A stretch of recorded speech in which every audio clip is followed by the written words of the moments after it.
Okay, tensions between civilian and military control in the United States is not a new subject, nor should it be a surprise that there are varying interpretations regarding the nature and boundaries of the spheres in which each entity functions. Unfortunately, words such as dislike, distrust, confusion, and misunderstanding are terms one often hears with regard to discourse on civil-military relations. From the military side of the discussion, part of the resolution to the tension rests in an understanding of the nature of the military as a profession and what it means for individual members of that profession. Speaking with us this morning on the subject of first priorities in military professionalism is Dr. Dick Kohn. Dick is Chairman, Curriculum in Peace, War, and Defense, and Professor of History at the University of North Carolina, Chapel Hill, and Executive Secretary of the Triangle Institute for Security Studies. If you're not familiar with the Triangle Institute for Security Studies, they do a lot of really first-rate work on sort of sociology and history of the military profession. They've got a good website, TISS.org, I think it is, right, Dick? In recent years, his concentration has been on current civil-military relations, particularly civilian control of the military. Among numerous professional responsibilities and honors, he served as adjunct professor at National War College, Chief of Air Force History, and Chief Historian, U.S. Air Force. Harold Keith Johnson, Visiting Chair of Military History, U.S. Army War College. Among recent publications are Soldiers and Civilians, The Civil-Military Gap, and American National Security, and The Erosion of Civilian Control of the Military in the United States Today. Lastly, Tarnished Brass, Is the U.S. Military Profession in Decline? So with great pleasure, I introduce Dr. Dick Kohn.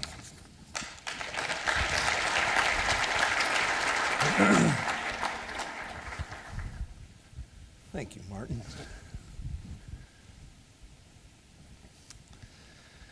Well, Admiral Christensen, Admiral Herrera, Martin, my good friend and colleague, and other colleagues, ladies and gentlemen, it's a pleasure to be here to participate in the conference, because nothing, I think, goes to the heart of your military service as quickly and as importantly as ethics.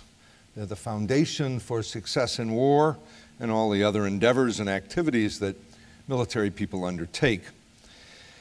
I always tend to think of ethics as simply do the right thing.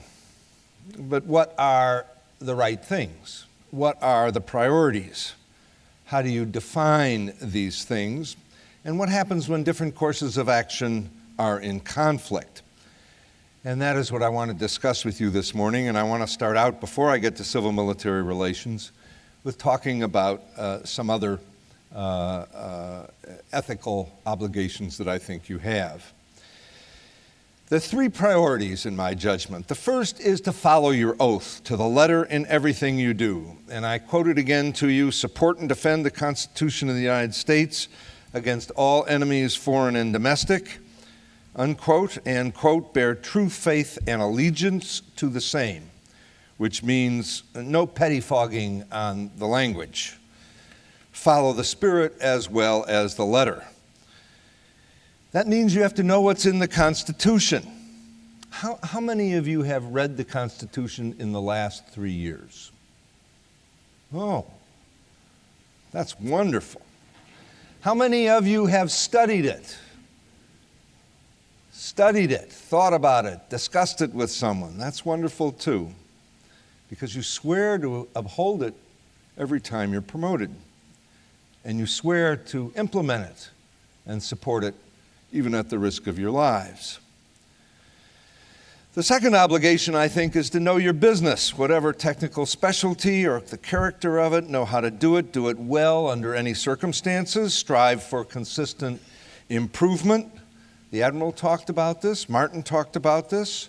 It's knowing your special expertise, solving a problem, a weapon system, support functions, standing watch, keeping engines running, recruiting new soldiers and sailors, moving paperwork, doesn't matter. But because you're an officer, that also means being a leader. It means leadership. And that involves a whole lot more than has to be studied, has to be learned, has to be practiced, has to be reviewed, far beyond your technical specialty. And in fact, I think it needs, in many ways, to override your technical specialty. Sacred obligations to do your duty. And at the center, those are ethical requirements. The third, and Martin mentioned this better, I think, than I can, is the obligation to grow and develop and engage in your own study. If you take membership in the profession of arms seriously, and if you desire promotion and greater responsibility, then you have to prepare yourself for it. If you're to do it competently or really with excellence, then much of the responsibility falls on you, not simply to do your job, but to be ready for the next level. And all of these three things lay heavy burdens on you, and I know that. I bring that argument to you with humility, since I'm well aware of the pressures of military service and what it brings on individuals and their families: danger, stress, long hours under difficult circumstances, and often unpleasant living conditions. But then yours is an old and very honored profession. You belong in the institutions in which the American people place the greatest confidence and trust and respect, more so in the last 25 years than ever before in American history, with the possible exception of the Civil War, when professional officers were quite dissed in many respects, as opposed to citizen soldiers, citizen officers, of which there were even some flag officers, or World War II, when we no longer had citizen soldiers in the most high areas. Let's stop and think about it for a minute. The American people place their lives in your care for the greater good of us all. We give you our children, in my case, grandchildren. I'm that old. They're not ready yet, but they might be called upon. They're too young. We expect you to use them wisely, not to risk them unnecessarily.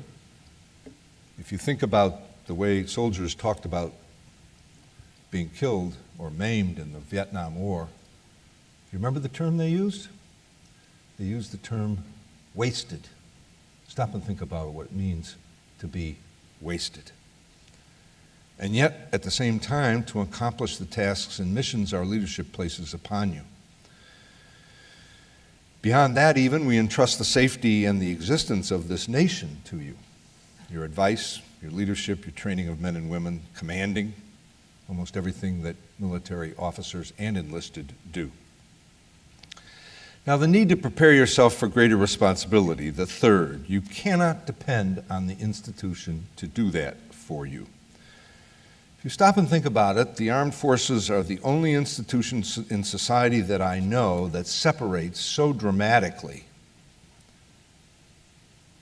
the schoolhouse from the workplace. It's true that the institution has to prepare you, and it has to educate you and train you, but there is an obligation on each and every individual. All professionals are required as an obligation to their clients to engage, it seems to me, in lifelong learning. It's required that you redefine, if you need to reframe who you are. You're not a pilot, you're not a mariner, you're not even a warrior. You're a member of the profession of arms. Can you really rely on a year at a staff college and then a year at a war college, or both, to develop an ever-broadening basket of knowledge or set of capabilities? Unlike any other profession, you are not trained and educated rather comprehensively and completely for your lifelong professional service at an early age, and then practice your profession more or less similarly the rest of your life, like lawyers and doctors and college professors. Instead, you practice your profession for the first time differently at every level of responsibility, at every succeeding level. To give you the best example, think of the differences in responsibilities and activities in combat for a junior officer, a field grade officer, and a flag officer. The complexity, the numbers under command, the area of operations, the amount of coordination, the planning, the supervision, and on and on. The military is one of the few walks of life requiring expertise where the practice, again, is wholly new at each level. So how do you prepare? Can you rely wholly on your courses and seminars and colleges and staff and War College do it? I don't think so. Do you need to read, study, discuss, and expand your experience? The answer is yes. I won't go into this at any greater length except to tell you the probably apocryphal story of an Israeli officer who once accosted a military historian in that country and asked, quote, "What makes you think your stories and writings of all those old wars, battles, and campaigns have any relevance to today's modern, high-tech, highly complex, fast-paced, 3- or 4-dimensional warfare?" To which the historian replied, "What makes you think you can win the next war on the basis of your own experience alone?" So most professions require individually continuing education. My mother was a physician. She died still practicing at the age of 93. She went to the hospital 3 days a week, and she was determined to keep her license. So she read those articles, and she filled out in the professional journals, and she filled out the little slips, and she mailed them in. Journals exist to communicate best practices and recurring problems of practitioners, just as you would not want to be, as Martin used the example, in the hands of a lawyer who hasn't kept up with the recent things in the law or court cases, or under the knife of a surgeon who hasn't kept up with the latest techniques. So too you would not want your children going into battle under the command of an officer who hasn't made every effort to prepare him or herself for the challenge. The second priority, competence, excellence in the discharge of your duties. Discharge of your duties is in that oath. Needs little discussion here, but the duties of an officer always involve leadership, and that, in my judgment, is one of the most talked about and at the same time poorly understood phenomena in business and professional life. It also bears study. I don't want to make permanent enemies of your command and leadership department, but you can't just learn it from theory. You need to read historical examples or current examples. You need to think about what the standards are. You need to observe examples of leadership in the leaders over you and those who are under your care and command. After all, you have to write, I don't know what they're called in the Navy, officer efficiency reports on your subordinates. What does it involve? What are the foundations? Honesty, certainly. Fairness, transparency, telling the boss what he or she needs to know, even if they don't want to hear it, not fudging on the truth, stopping, reporting, investigating, and prosecuting sexual harassment when you know that it occurs or see it occurs, ordering and leading your people into battle, even if you think the orders are poor and the mission unworthy. And that is at the heart of civil-military relations. Inspiring people you don't like, respecting all individuals, whatever their flaws or your disagreements with them, navigating with integrity. And this, I think, is the most difficult. All of us face it in every profession. Navigating with integrity those conflicts between doing the right thing and pursuing your career ambitions. Your profession requires and respects physical courage. All professions require and respect moral courage. But now I come back to your oath as the most important priority. The Constitution to which you swear allegiance and risk your lives is a complex and often contradictory document. Its purpose in national security was to strengthen the central government's ability to defend the United States, provide for the common defense, is in the preamble, prepare for and wage war. But, there's always a but. It's probably a tick of my writing. Not make that government so powerful that it could oppress the people. That is, to create a strong and effective military, but not so strong or so configured that it could take over the government or dominate society. In other words, security with liberty. Because they knew that, there was They knew this. They had witnessed it. They had studied their history. They knew that there was no physical way to restrain or control a military establishment. There is today. I sometimes laugh when I joke with officers about, you really wouldn't want to attempt a coup. You think you could control what goes on in New York City? 25,000 police there, 35,000 police there, struggling to do that? How about in Idaho with all those militias? Or Texas, where everybody is armed with, who knows what? We're not talking about coup here. We're talking about the effective, professional, ethical subordination to civilian authority. Understanding that, the framers of the government decided to divide control over the military between three branches of government. I don't like to think of our Constitution as separation of powers. I think of it as divided and overlapping powers. In fact, sometimes I think when we talk about civilian control of the military and you stop and look at the way our government functions at almost every level, nobody really controls anything. Maybe that's hard for military officers and enlisted and civilians who work with them to understand, because you do control much of what's under your authority. But in government, it's purposefully designed to be inefficient so that it can't oppress us, and particularly, or at least partially, or often completely paralyzed so that it cannot oppress the population. The framers made the president commander-in-chief, that is, in the chain of command, so that disobedience would be a crime under military law and military insubordination. They gave Congress the ultimate say over war when government power increased, and how it should be, and whether to have a military at all,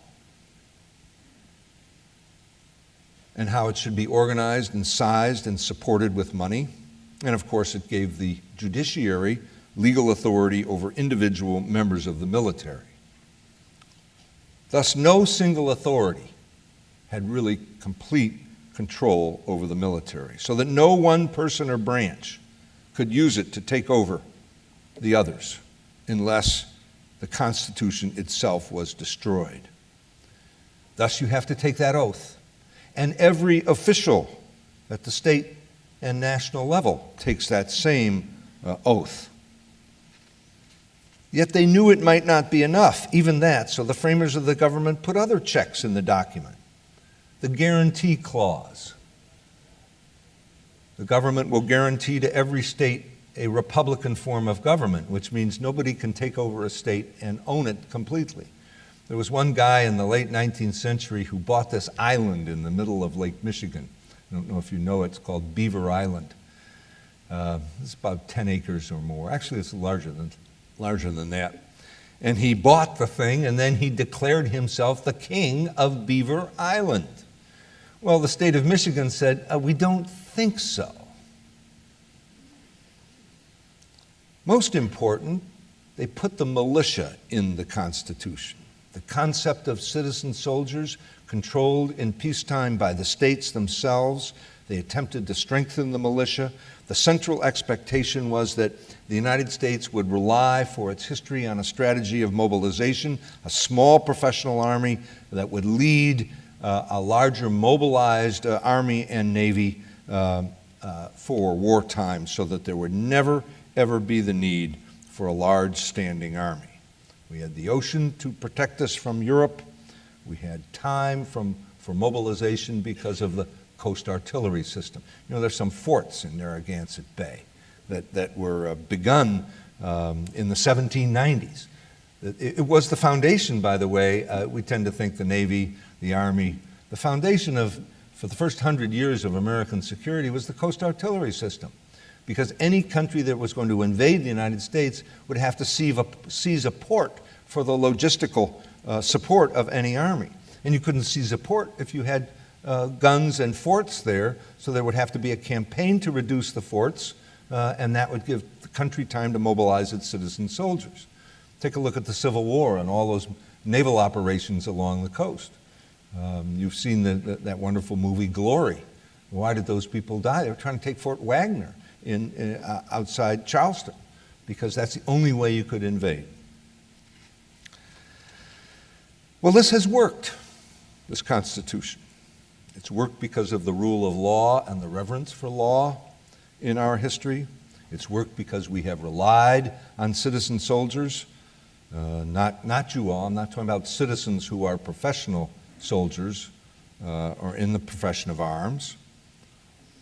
The rule of law, the use of citizen soldiers, a small standing military establishment, and for the most important thing for you here today, the willing acquiescence of the U.S. Armed Forces, their professionalism to accede to civilian control, and with some tiny few exceptions, never really challenging it. But challenging it in the sense of a coup or an attempt to really take over the government's policies. I think civilian control of the military has been challenged and continues to be challenged in this country, and it has in the last 50 years. Because, first of all, many of these things have weakened. We do have a large standing military in peacetime now. The citizen soldier has declined as the basis for our defense. If you look at the reserves, the Guard, the National Guard, and the various services reserves, they are highly professionalized. They are highly proud of their professionalization. They are really not citizen soldiers in the old sense. They are part-time professionals.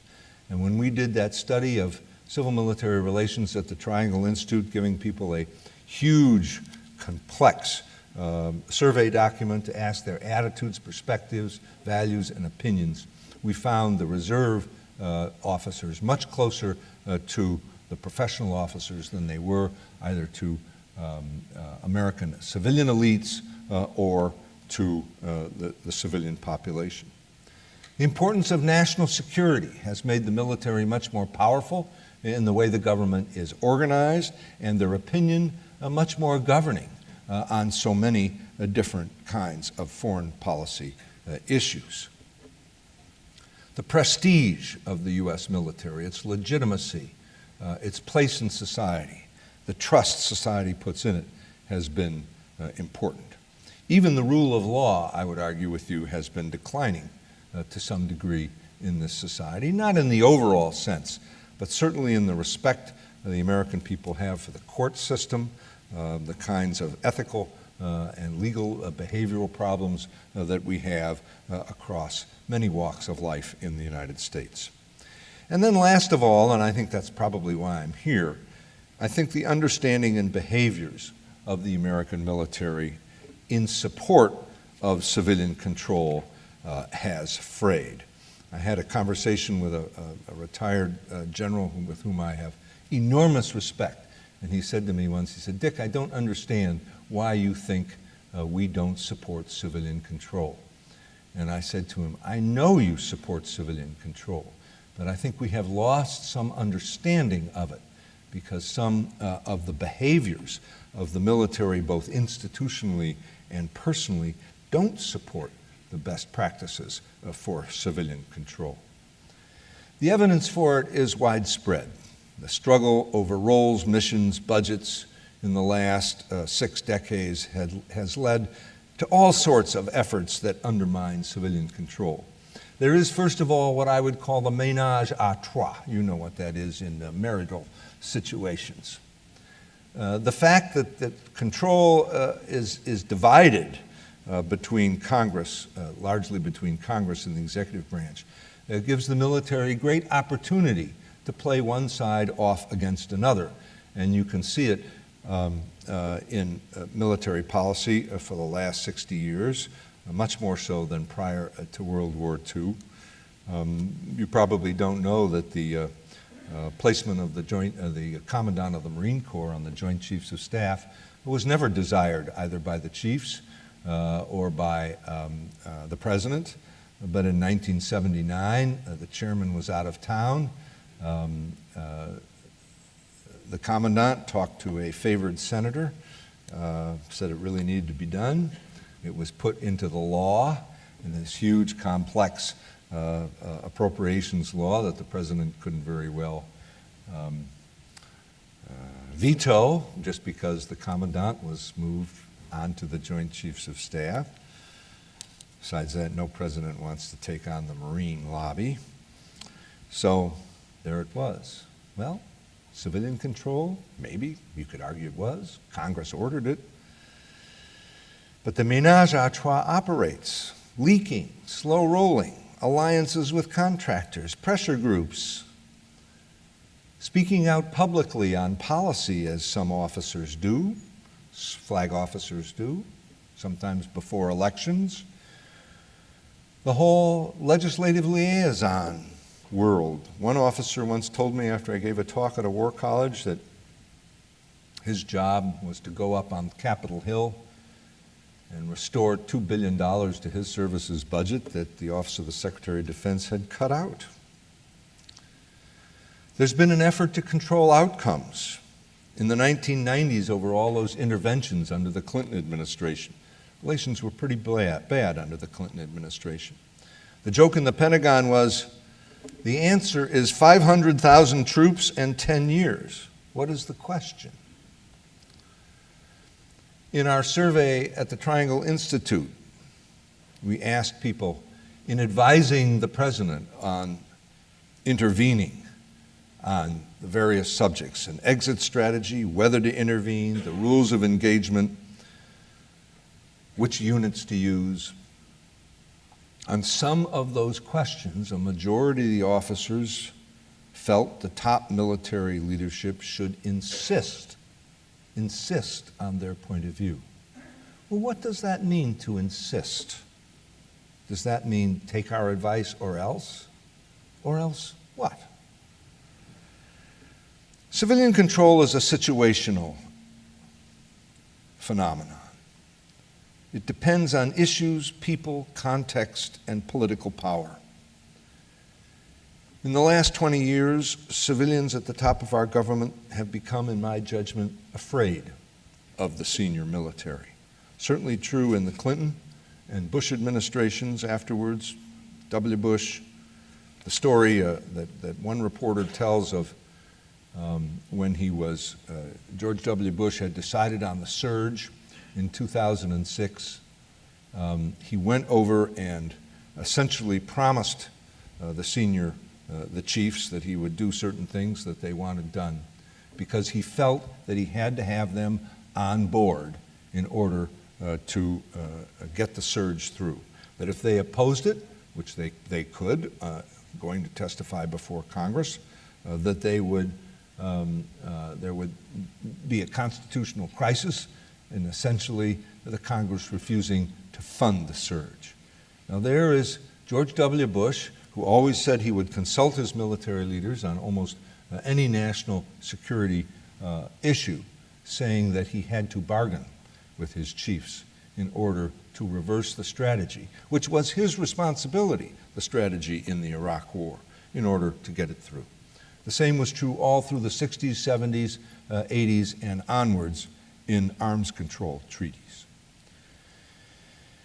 There is, and there has developed, I think, a lack of trust, a politicization of the military. I asked one scholar of the subject, has any Secretary of Defense since 1947 come into office trusting the military completely? And he said no. 3 other trends I think you need to be aware of. Politicization. The military is much more partisan and identified with a political party than it has been in the past. Officers now vote and identify. Before the 1950s, they did not. Indeed, the touchstone of professionalism in the 19th century was the apolitical nature of the U.S. military. Officers rejected partisan, not bureaucratic, but partisan politics, understanding that their job was to be the neutral instrument of the state, to ignore who was in power and policy. Now you hear officers express political views and preferences, sometimes in the workplace, on duty. We have retired flags, top retired flags, endorsing presidential candidates. On Monday, several hundred of them bought an advertisement in the Washington Times, listing their names. They paid for it, endorsing one of the candidates for president. You know that Admiral Nathman was on the stage at the Democratic Convention in Charlotte in September. In fact, senior retired officers, 4 stars, have been at these conventions beginning in 1996, endorsing one side or the other. And it really began, publicly at least, with Admiral Crow's endorsement of Bill Clinton in 1992.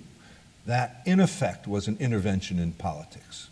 That, in effect, took Clinton's fitness to be commander-in-chief off the table in a presidential election. All of this undermines trust. The civilians might begin, and in fact there is evidence that they have begun, to choose senior leadership on the basis of whether they would be loyal, whether they are have the same political views that the administration has. If they are choosing your top leadership on the basis of loyalty in politics instead of on promise, on professional substance, on professional excellence, we are in some difficulty. A second trend that you see is the belief that senior military should resist civilians, should resist legal orders, should resign, that is, ask for retirement, not really resign their commissions. They're not going to give up, nor should they give up their lifelong benefits that they have earned, but essentially resign if orders would harm the country, or if they were ordered to do something immoral. I participated in a seminar recently in which a senior officer said, absolutely, you know perfectly well, you don't ever carry out an illegal order, but if it's immoral, that's another thing. And I said to him afterwards, you better be careful about the immoral problem, General. Whose morality? Your morality? My morality? The president's morality? Moral things are highly personal. Who has the authority and the knowledge to make these larger political decisions? Is it military people who come up in a rather isolated profession, no matter how much they study, who are assigned and expected to give a professional military viewpoint? Do they really have, obviously don't have the authority, but do they have the perspective, the breadth of vision? It's true that historically, military views on these national security and broad public issues has not always been the most effective or the best. Resigning on morality. That is what the left asked of the military profession during the 1960s, during the Vietnam War. Hell no, we won't go. They wanted the military to refuse the Vietnam War. General Marshall opposed the invasion of North Africa in 1942. He did not want the attack on Germany to be sucked into the Mediterranean. He thought it should all happen from Britain and an invasion of Northern Europe. The president ordered the invasion of North Africa in 1942 for good political reasons. Political in the larger sense of winning the war. Should General Marshall have resigned in 1942? Or take the Union Army in 1862 that went to war, as did the administration of Abraham Lincoln, to restore the Union. And then in 1862, realizing what was going on and the use of slaves for the Confederate war effort and the problem of escaped slaves coming into Union arms, and realizing that the war would have to be brought home to the South. It changed the policy.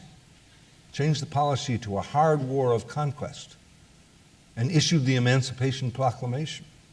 Many officers in the Union Army opposed that, including General McClellan, who was the chief general in the Eastern Theater. Should those officers have resigned or refused to fight because they opposed the policy? Or If you had been part of the military in 1942 and asked to round up and incarcerate Japanese Americans, obviously the wrong thing to do, but not at the time. It was a legal order from the President of the United States. The Supreme Court supported it in a 1944 decision. Immoral to do? Yes. What would happen if every officer took it upon him or herself to leave the service on the basis of their own personal morality? It would unhinge the American military. The American military is built, every military is built on obedience and discipline. The only difference between a military service and an armed mob is that discipline and obedience. So I think at heart your professionalism and your subordination to civilian authority rests on not engaging in those behaviors that undermine civilian authority, and teaching and mentoring your subordinates to understand and accept civilian authority, no matter what it is, who it is, as long as it is legal. And I think it's required of the senior military to engage in behaviors that build trust with civilian leadership and the American people. And that means not acting as an independent actor in policy and decision-making or as an interest group in society.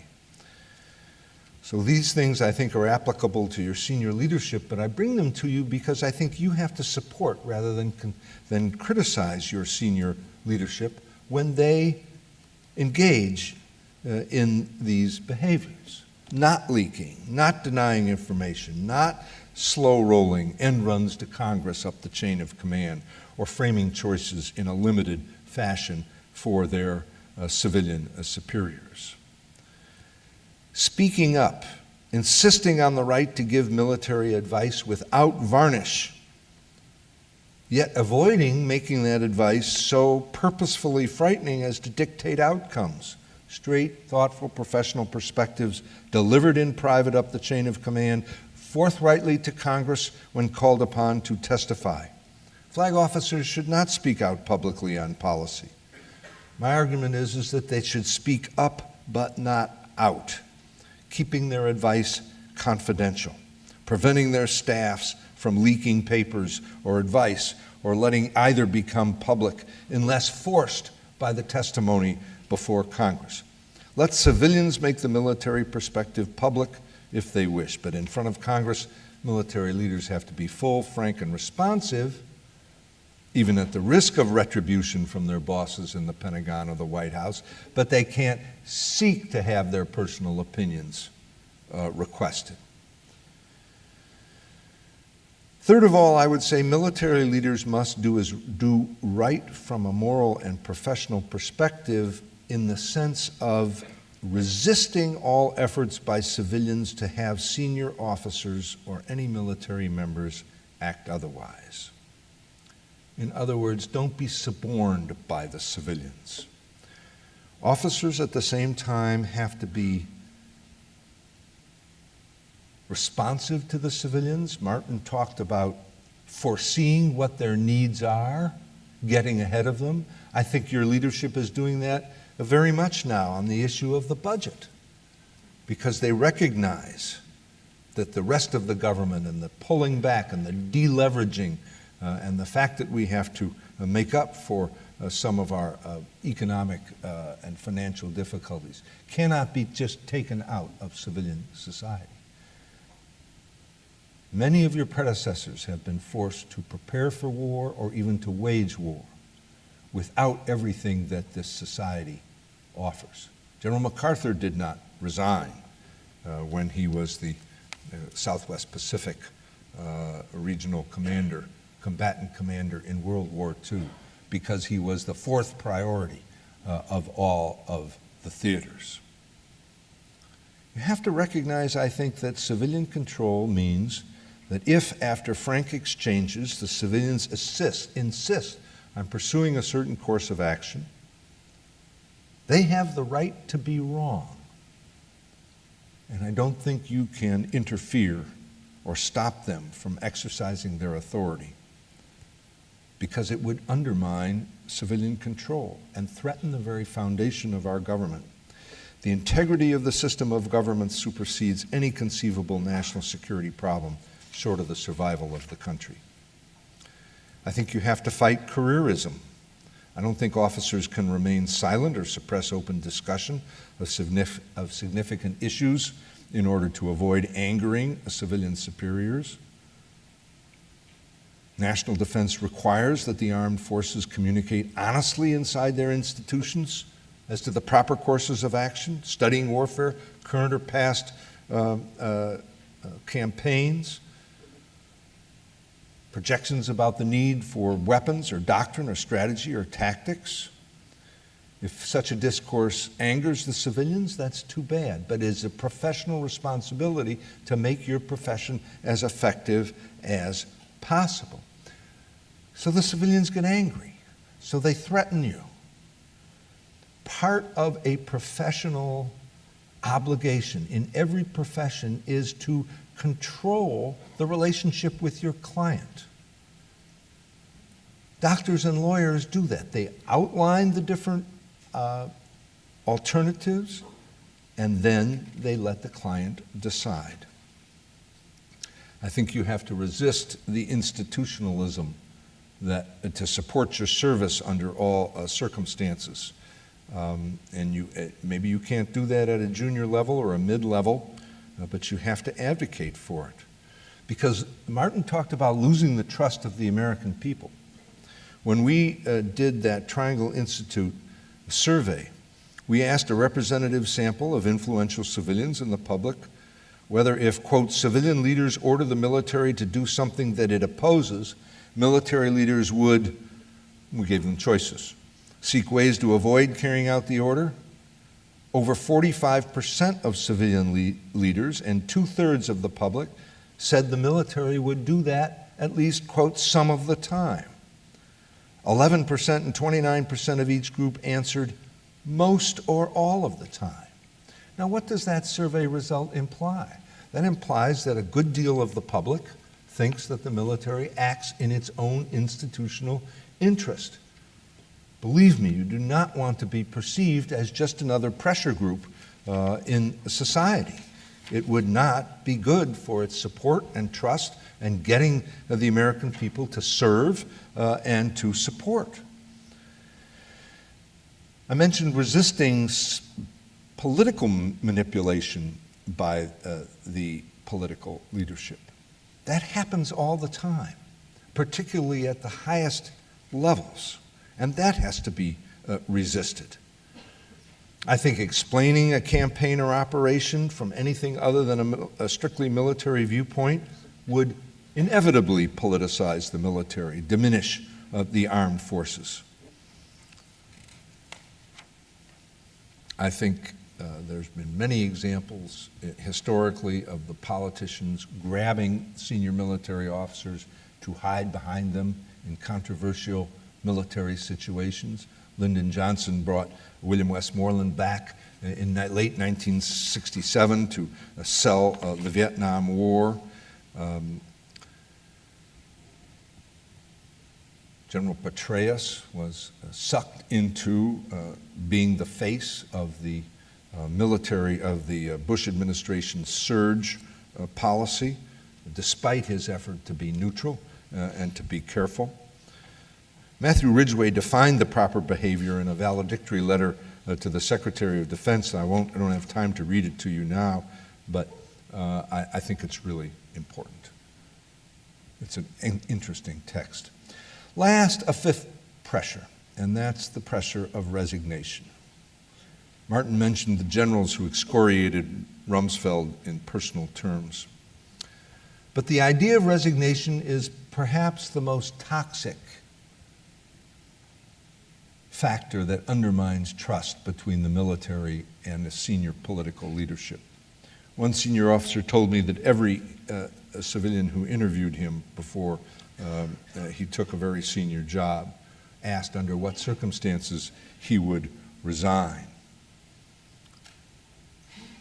Resignation tells the civilian that you might not go along with policy.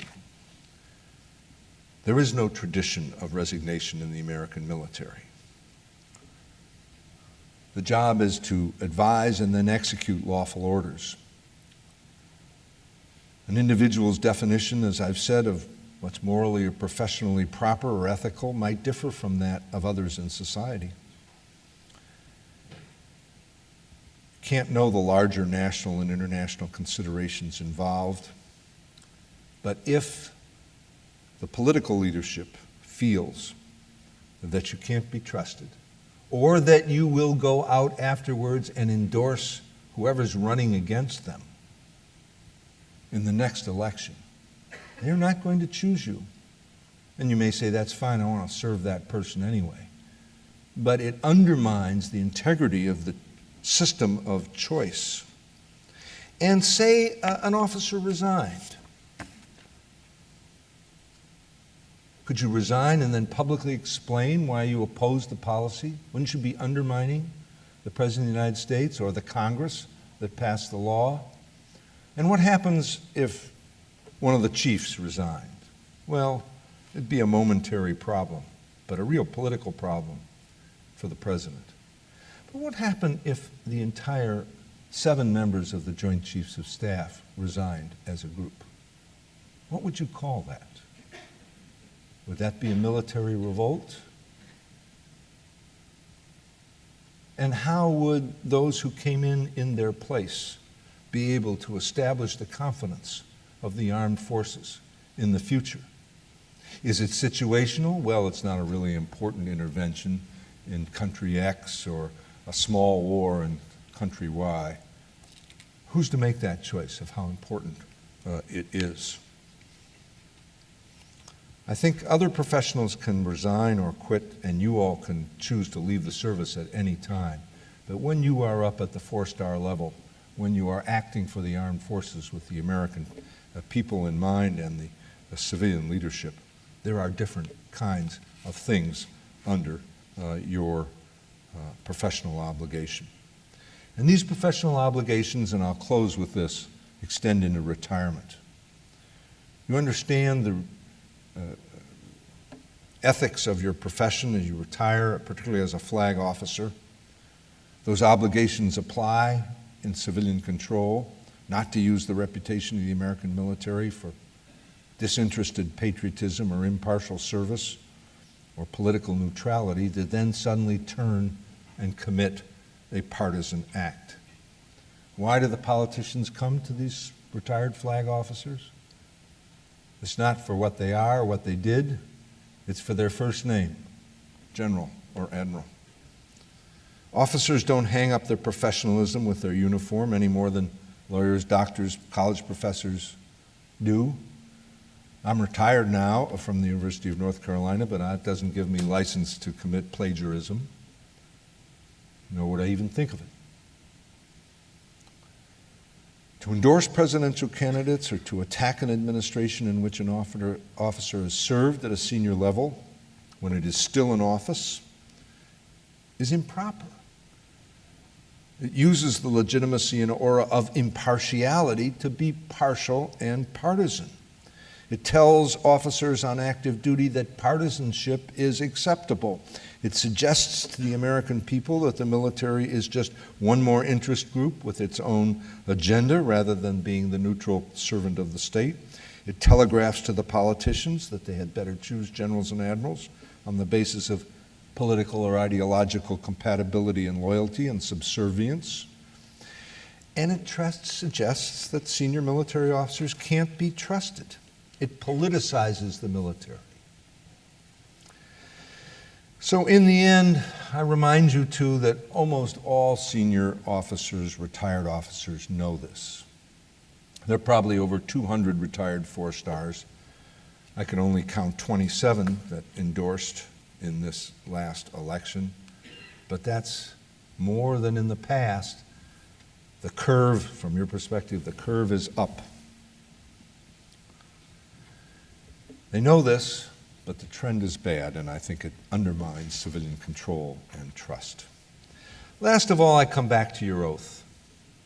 Don't for a moment listen to those who tell you that your oath was to the Constitution and not, as it is for enlisted people, to obey the orders of the officers above you or the President of the United States.